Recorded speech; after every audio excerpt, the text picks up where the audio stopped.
Waheguru Ji Ka Khalsa, Waheguru Ji Ki Fateh. My name is Jasleen Kaur, and I'm a transcreator on the Guru Granth Sahib project. We're excited to announce the release of the second series of compositions on the wedding ceremonies. So these are compositions that are sung both during and after wedding ceremonies. There are 6 total, so I'm just going to talk about one today, which is Wedding Ceremony 5. It's a composition by Bhagat Kabir, and it's uttered in Rag Asa. So for those who maybe don't remember, Rag Asa is a rag of hope and ambition. It inspires its listeners to cultivate kind of the courage to do what we know is right, to kind of cultivate a determination to do what is right.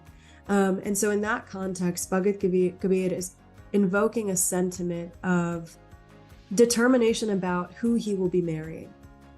And it sort of navigates and disrupts this prevailing culture or paradigm of his time. He uses the imagery of the wedding procession to disrupt these popular cultural paradigms and communicate a larger message about the relationship between the individual as the human bride, as the seeker, with IkOankar, who is the groom or the spouse. So the Rahal line, in the Rahal line, Bhagat Kabir says, "Sing, O newly married brides, sing the joyful songs of IkOankar's praises. King Ram, the beautiful sovereign, the dearest bridegroom, has come into my heart home." What strikes me about this Rahal line is that, like, one, that sense of the presence of the one has already happened. So that connection, that union has already happened. Bhagat Kabir has felt the presence of the one within, and has called on the other connected seekers, the other newlywed brides, to come and celebrate with him. And this kind of presence, this kind of union, this kind of connection is one that transcends our worldly understandings of what it means to be wedded or in union. Bhagat Kabir sort of like uses the imagery that we associate with like wedding preparation and the festivities in general, where we kind of spend a lot of time figuring out how to decorate our homes, decorate ourselves. We figure out what outfits we want to wear, what colors we're thinking. Now people like sort of come up with a color palette. So there's a lot that kind of goes into the visible beauty that people cultivate in celebration of this occasion. And so Bhagat Kabir sort of asks us to transcend that worldly understanding of what it means to be adorned, or what it means to be wearing a particular color, to dye your clothes so that they are particularly bright. And he says that in this union, he has made his body a vessel. So he says, having made the body a vessel, I dye my mind again and again. So for Bhagat Kabir, the color of the clothing that we wear is temporary. But the coloring of this body internally is not temporary. It's lasting. It causes us to exist in a different state. And externally, that coloring, that dyeing, manifests in a change in behavior, in a cultivation of virtues that is visible, in just a different sort of disposition as we exist in the world and in that relationship. And so the question that we're kind of asked implicitly is like, what is coloring us?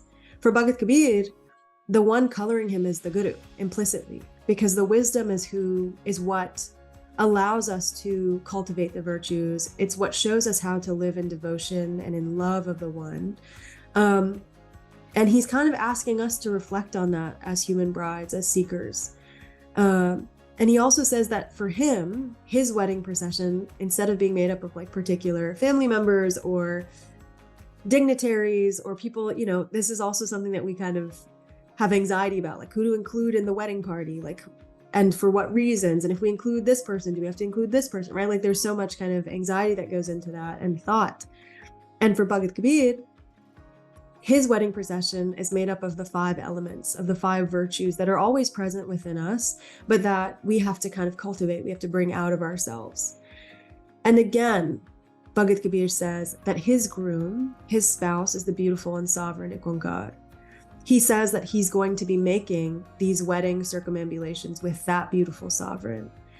And the thing that I think just strikes me about kind of every line of this composition is the deep conviction and certainty with which Bhagat Kabir is talking about this relationship. something I've been thinking about a lot recently is this question of like worthiness. I think maybe as humans who have our own kind of self-criticisms, we often think we are not worthy of this relationship. We don't think sometimes that we're even worthy of existing in any kind of like communication with the Guru or with IkOankar. And so for Bhagat Kabir to completely disrupt paradigms that tell us that only particular people are worthy, or that this union can only happen on a particular day or at a particular time with certain mantras or certain rituals and certain sort of divine middlemen, certain pundits, certain holy people who can connect us with the one. Instead of all of that, Bhagat Kabir is like, no, I'm having this wedding and I'm going to circumambulate with this beloved. And there's nobody I have to invite. There's nobody that has to come and say a particular thing. There's nobody who is kind of standing between me and the one that I love. And the only thing that's being uttered in this ceremony is the like wisdom that exists within us, that is brought out by the Guru, by the wisdom, the deep knowledge of the one that we can cultivate within us without anybody else, only through the guidance of the wisdom, through wisdom orientedness. And that is so like deeply revolutionary to me and so kind of exciting to me, that Bhagat Kabir is sort of, I mean, he's turning everything on its head.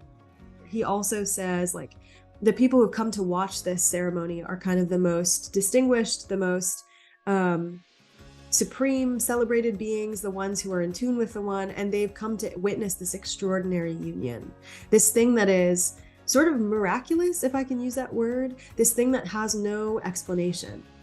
So it's not that Bhagat Kabir has physically changed anything. It's not that he has physically asked for a particular person to be present. It's not that his body and mind have been made new, but that he has become colored in this love and devotion, and that the divine, who is always present, is now being felt by Bhagat Kabir. And that's about internal change and external change in disposition and perspective that's brought about by our relationship with the wisdom. I would like to leave you with a couple of thoughts. I mean, this composition, I've said many times in this one video, really disrupts paradigms that exist, and it disrupts them again and again and again. And it's kind of remarkable for that reason. Marrying the sovereign IkOankar is a disruption of every system that exists in that time that tells us that only a few people can claim this relationship exclusively. Hierarchies of caste and status are disintegrated, and the most important thing becomes how we are preparing ourselves internally, how we are coloring ourselves in devotion. I think just the intimacy of this composition is really important. It disrupts the kind of formalities and religiosities of those existing paradigms, and there's no religious authority that's being invoked. So I think the thing that I've been thinking about a lot is like in the context of wedding ceremonies, in the context of this extended sort of symbolism or metaphor that we understand of ourselves as the human brides and IkOankar as the spouse, maybe we often just kind of understand that as like a thing where we are in longing and we want to be in love and in connection, and we are in love, and there's so much that's exciting about that intimate relationship, but maybe we lose the sense of how that itself is really revolutionary. How that relationship, an ability to have that kind of intimacy with this vast one, with this vast IkOankar, is deeply political and deeply revolutionary, especially in this context of Bhagat Kabir and in the context of the Guru period and beyond still. So I think that's something that I've really been thinking about, is like how is even that great love political and revolutionary? And we talk a lot about like there is no separation between the spiritual and the political, but like what does it really mean for someone like Bhagat Kabir to say, this is the one I'm marrying, and the only thing I need is the wisdom and the effort of cultivating devotion within me and the community of those who have done this. And so I'm wondering what it would look like for us to have this kind of certainty, for this kind of revolution to kind of permeate our understanding of our relationship with the One, for us to be intimately adoring in this way. No one can keep Bhagat Kabir from his beloved. So what would it look like for us as seekers to have that kind of conviction in our relationship, that kind of faith, that kind of unbreakable bond in our seeking? What would it look like for us to cultivate a community of happily wedded seekers who know that there's more than enough love to go around, who are showing us the way, who are celebrating with us? What would it look like for us to color ourselves in that love that is revolutionary and paradigm shifting? So those are the things that I'm thinking about. And I hope you guys all spend some time with every composition in your own time, with the literal translations, with the transgressions, with the footnotes as always, and with the commentary. And see how this maybe helps you frame your relationship with the beloved in a new way. Waheguru Ji Ka Khalsa, Waheguru Ji Ki Fateh.